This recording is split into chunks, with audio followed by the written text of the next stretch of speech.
राजीव जी, नड्डा जी ने कुछ भी गलत नहीं कहा। उन्होंने कहा है कि बीजेपी की विचारधारा है और हर एक की विचारधारा होती है। आप देखिए, हिटलर की भी विचारधारा थी, मुसोलिनी की भी विचारधारा थी। तो विचारधारा है, इसमें तो कोई दोमत है नहीं। अब विचारधारा कैसे काम करती है, ये एक बहुत ही अलग बात।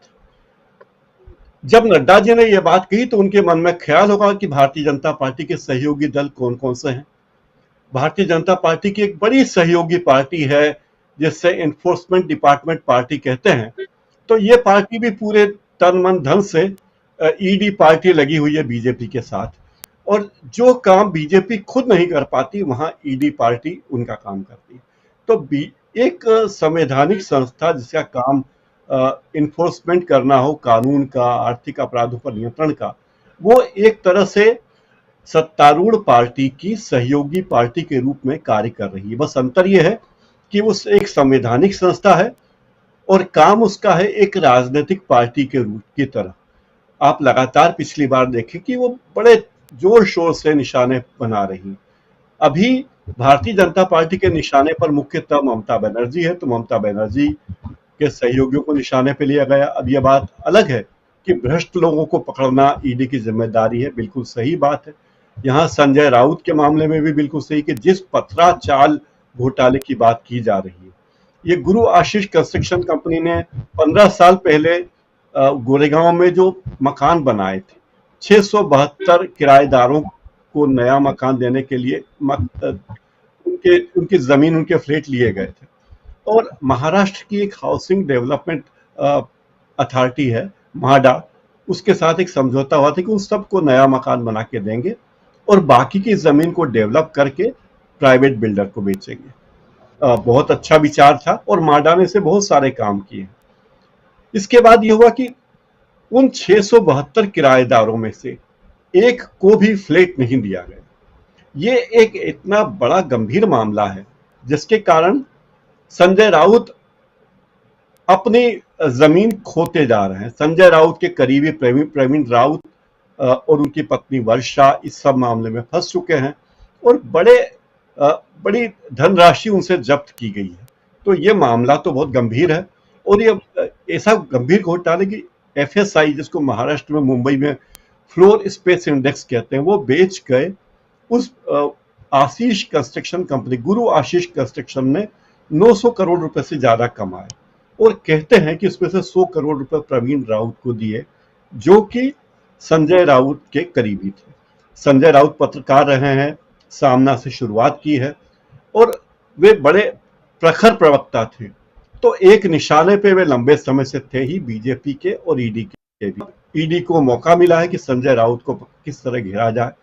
एक और बात है कि संजय राउत लगातार जिस तरह के बयान देते रहे हैं, वे बयान तमाम उन लोगों को खलते रहे जो सरकार के प्रवक्ता बने हुए हैं।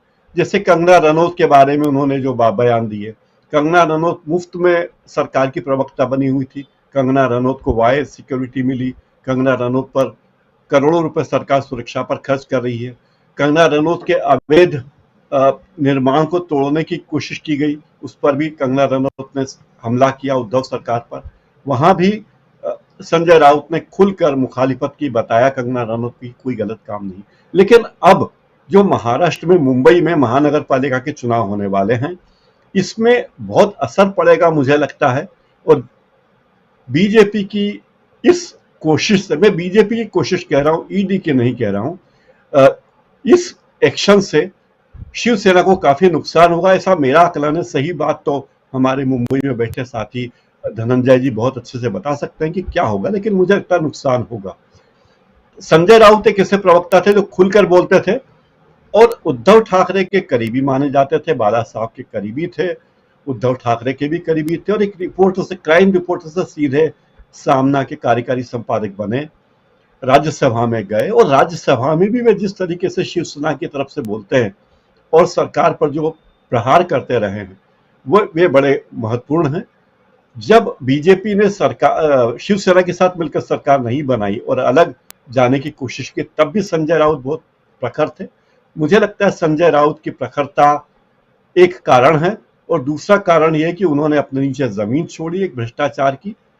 वो जमीन कि उस जमीन के कारण लोगों की सहानुभूति संजय राउत से कम होगी। जैसे कि पश्चिम बंगाल में ममता बनर्जी के सहयोगी के साथ, सहयोग के मंत्री के सहयोगी के साथ जहां 50 करोड़ जब्त हुए, मीडिया में जो हजारों करोड़ के दिखाए गए तस्वीरें और वीडियो, उससे ममता बनर्जी को काफी नुकसान हुआ, ऐसा मेरा अनुमान है। एक एक मजेदार संदेश मैंने आज सोशल मीडिया पर पढ़ा कि हमारी अंग्रेजी की टीचर बोलती थी कि जिस क्रिया के आगे ईडी लग जाता है वो क्रिया बदल जाती है, वो शक्ल बदल जाती है। तो जिसके पीछे ईडी लगा उसकी शक्ल बदली।